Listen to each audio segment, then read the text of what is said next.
ಕನ್ನಡ ಭಾಷೆ ಬಗ್ಗೆ ಯಾರೇ ಮಾತನಾಡಿದ್ರೂ ಕೂಡ ಖಂಡಿಸಬೇಕು. ಅಂದ್ರೆ ಕನ್ನಡ ವಿರೋಧಿ ಮಾತನಾಡಿದ್ರೆ ಅದನ್ನ ಖಂಡಿಸಬೇಕು ಅಂತ ಬೆಂಗಳೂರಿನಲ್ಲಿ ಸಚಿವ ಸತೀಶ್ ಜಾರಕಿಹೊಳಿ ಹೇಳಿಕೆ ಕೊಟ್ಟಿದ್ದಾರೆ.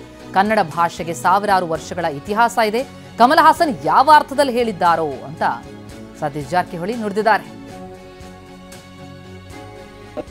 ಯಾವತ್ತೇ ಖಂಡಿಸೋದೇ ಪ್ರಶ್ನೆ, ಎಲ್ಲರೂ ಖಂಡಿಸಲೇಬೇಕು, ಖಂಡಿಸಿದ್ದಾರೆ.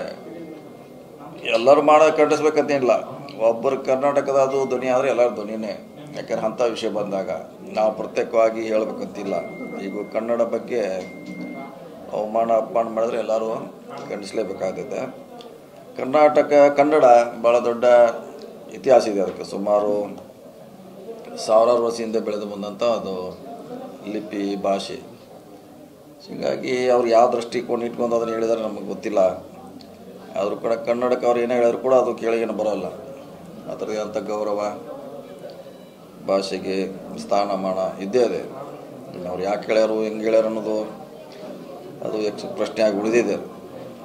ಸೊ ಈಗಾಗಲೇ ಎಲ್ಲರೂ ಖಂಡಿಸಿದ್ದೀವಿ, ಮಾಡಿದ್ದೀವಿ. ಮತ್ತಿನ ದಿವಸ ಅರ್ಧ ಮಾಡಿದ್ರಾಗ ಏನಾಗ್ತಿರಲಿಲ್ಲ.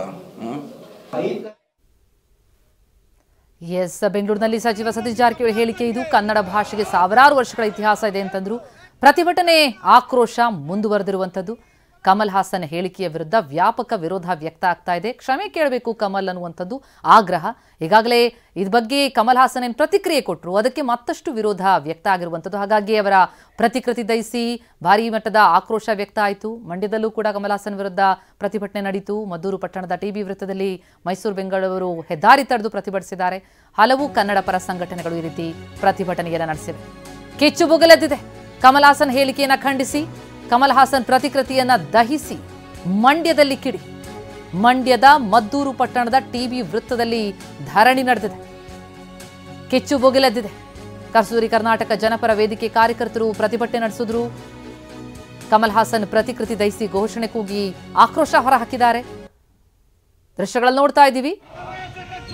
ಕನ್ನಡ ವಿರೋಧಿ ಕಮಲ್ ಹೇಳಿಕೆಯನ್ನ ವಿರೋಧಿಸಿ ಭಾರಿ ದೊಡ್ಡ ಮಟ್ಟದಲ್ಲಿ ಆಕ್ರೋಶ ನಿರಂತರವಾಗಿ ಕಂಡು ಬರ್ತಾ ಇದೆ. ಕಿಚ್ಚು ಬೊಗಲೆದಿದೆ. ತಮಿಳುನಾಡು ಸರ್ಕಾರಕ್ಕೆ